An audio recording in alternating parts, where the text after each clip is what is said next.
पाठ 19 धोंडा. लेखक डॉक्टर संजय ढोले. विविध आंतरराष्ट्रीय नियतकालिकातून विज्ञान कथा प्रसिद्ध. राजू हा खोडकर पण जिज्ञासू वृत्तीचा मुलगा होता. चौकस बुद्धीच्या व जिज्ञासू वृत्तीच्या राजूला रस्त्यात एक दगड मिळतो. तो रात्री चकाकताना दिसतो. राजू तो दगड शिक्षकांना दाखवतो आणि शास्त्रज्ञांनाही दाखवतो. तो परग्रहावरून आलेला दगडरूपी नरभक्षक व उपद्रवी सजीव प्राणी असतो. ते भयानक दगड नष्ट केले जातात. राजूच्या चातुर्यामुळे पृथ्वीवरचे संकट टळते. ही एक विज्ञान कथा आहे. या कथेतून या अनोख्या दगडाबाबतची माहिती आपण जाणून घेऊया. राजू चौकस बुद्धीचा जिज्ञासू मुलगा. चौकस म्हणजे सतत कुतूहल असलेला आणि जिज्ञासू म्हणजे जाणून घेण्याची वृत्ती असलेला. सतत काही ना काही उद्योग करणारा आणि खूप प्रश्न विचारणारा. आजही शाळेतून येताना नेहमीप्रमाणे राजूचे मित्र पुढे निघून गेले होते. संधी प्रकाश अंधुक होऊ लागला होता. म्हणजे संध्याकाळचा प्रकाश हळूहळू कमी व्हायला लागला होता. राजूला अचानक एक गुळगुळीत दिसणारा पण स्पर्शाला खरखरीत असा दगड दिसला. त्याने तो नेहमीप्रमाणे फेकला, पण तो घरंगळत न जाता उड्या मारत अपेक्षेपेक्षा खूपच अंतरावर जाऊन थांबला. घरंगळणे म्हणजे काय? गडगडत जाणे, सरपटत जाणे. राजूला आश्चर्य वाटलं. त्याच्या मनात विचार आला, जास्त बल न लावता फेकलेला दगड एवढ्या लांबपर्यंत गेलाच कसा? राजू थोडा धास्तावला. त्यांनी तो धोंडा पुन्हा फेकण्याचं ठरवलं. यावेळेस गुळगुळीत दिसणारा पण खरखरीत वाटणारा धोंडा त्याने उचलला आणि पूर्वीपेक्षा खूपच कमी बलाने फेकला. तेव्हा तो धोंडा पूर्वीपेक्षाही उंच उड्या मारत गेला व थांबला. राजूला या धोंड्याची गंमत वाटली.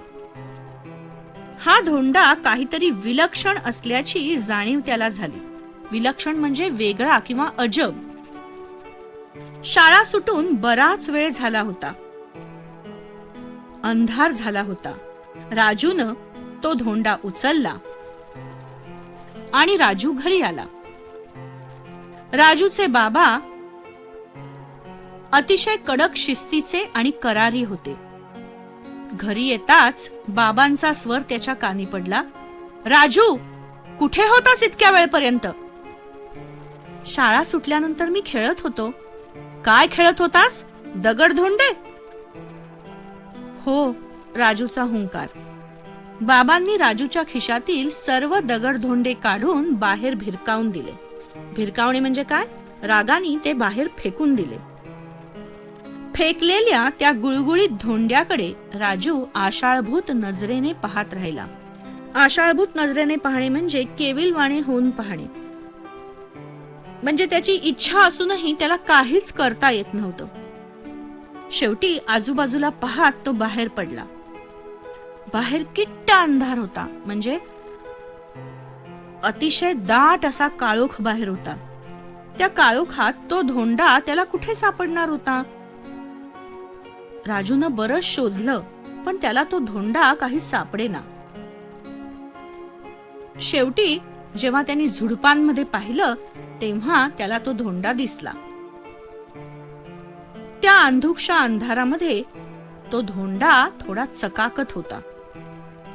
कुठलीही भीती न बाळगता राजूने झुडपात हात घालून तो धोंडा काढला आणि टेबलाचा ड्रॉवर उघडून त्याच्यामध्ये त्यांनी तो धोंडा ठेवला. सकाळी उठल्यावर जेव्हा राजूने तो धोंडा पाहिला, तेव्हा तो आकारानं त्याला काहीसा फुगीर भासला. भासला म्हणजे काय? दिसला.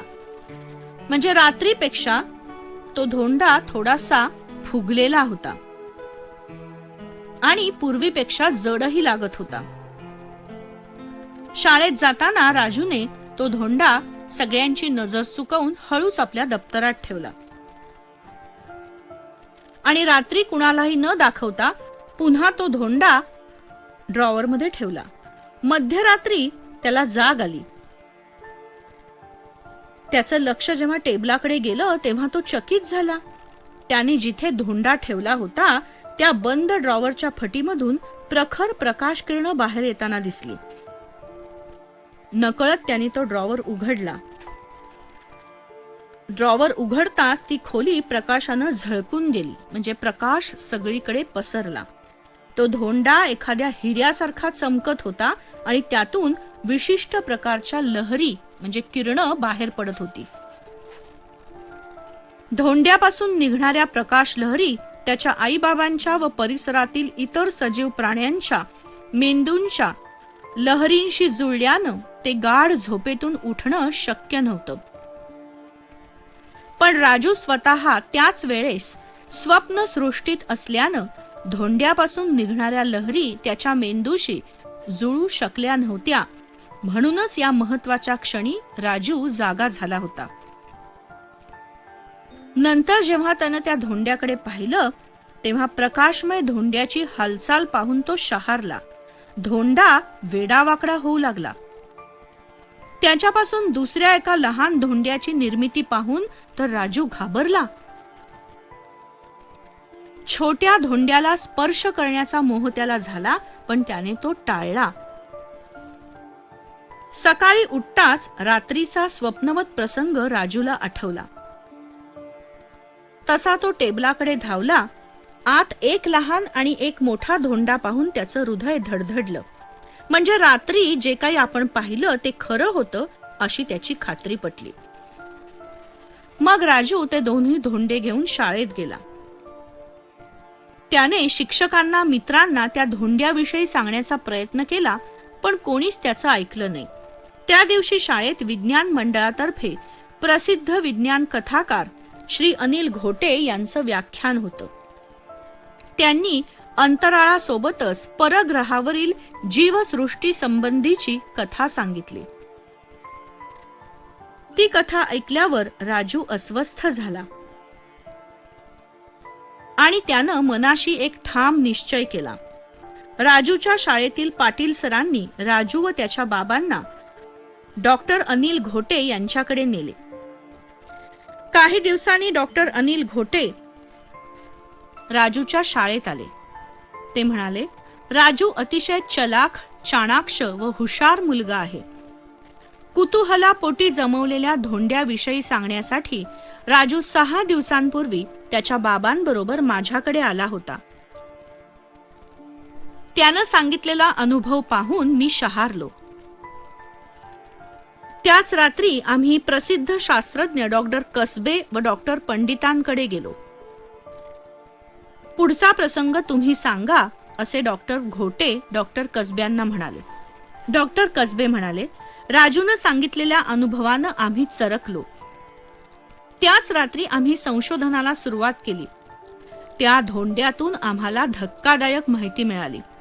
हे धोंडे दूरवर असलेल्या परग्रहावरील सजीव प्राणी होते, आपल्यापेक्षा कित्येक पटीने बुद्धिमान. असेच धोंडे अमेरिकेच्या एका प्रांतात सापडल्याची नुकतीच बातमी आली आहे. या धोंड्यांमध्ये पृथ्वीवरील सजीवांबरोबरच निर्जीव वस्तूही गिळंकृत करण्याची क्षमता होती, अगदी दगड सुद्धा. त्यानंच त्यांचा उदरनिर्वाह होत होता. पर्यायानं प्रजनन क्षमता वाढून त्याच्यापासून दुसऱ्या धोंड्यांची निर्मिती होऊ लागली होती. राजूनं हे शोधलं नसतं तर काही वर्षातच मानवाचं उच्चाटन झाल्याखेरीज राहिलं नसतं. त्यासाठी धोंड्यांचा नायनाट करणे आवश्यक होतं आणि त्यात आम्ही यशस्वी झालो. या सर्वाचं श्रेय राजूला आहे. त्याच्यामुळे पृथ्वीवरील अरिष्ट टळलेलं आहे. अरिष्ट म्हणजे संकट. स्वाध्याय खालील आकृत्या पूर्ण करा. राजूची गुणवैशिष्ट्ये: चौकस बुद्धी, जिज्ञासू, अतिशय चलाख, चाणाक्ष, हुशार. राजूला सापडलेल्या धोंड्याची वैशिष्ट्ये: गुळगुळीत खरखरीत फुगीर व जड, फेकल्यावर उड्या मारत जाणारा, प्रखर प्रकाश किरण बाहेर फेकणारा, हिऱ्यासारखा चमकणारा, अंगातून विशिष्ट प्रकारच्या लहरी सोडणारा. हे केव्हा घडले ते लिहा. राजूला नवीन धोंड्याची गंमत वाटली. गुळगुळीत नवीन धोंडा राजूने पूर्वीपेक्षा कमी जोर लावून जेव्हा फेकला तेव्हा तो चेंडू सारखा उड्या मारत गेला. हे पाहून राजूला नवीन धोंड्याची गंमत वाटली. प्रखर प्रकाशातही राजूचे आई बाबा झोपले होते. धोंड्यापासून निघणाऱ्या प्रकाश लहरी राजूच्या आई बाबांच्या मेंदूच्या लहरींशी जुळत होत्या. असे घडल्यामुळे प्रखर प्रकाशातही राजूचे आई बाबा झोपले होते. राजूच्या मेंदूवर झोपेचा अंमल चढू लागला. धोंड्यापासून एका लहान धोंड्याची निर्मिती झालेली राजूने पाहिले. 2 प्रकाशमय धोंडे त्याला स्पष्ट दिसत होते. नंतर हळूहळू धोंड्याचा प्रकाश लुप्त होऊ लागला. त्यामुळे राजूच्या मेंदूवर झोपेचा अंमल चढू लागला. रिकाम्या जागा पूर्ण करा. लेखकांची विचार शृंखला तुटल्यामुळे त्यांना खूप राग आला.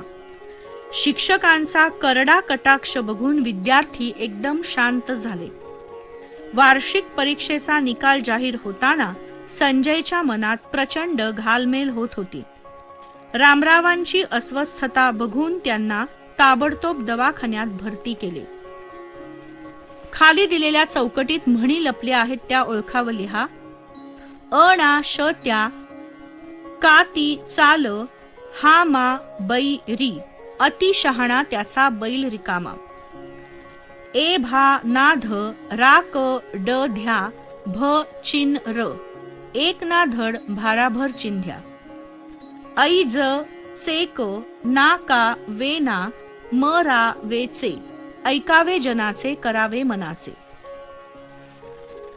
खालील चित्रांची नावे लिहा.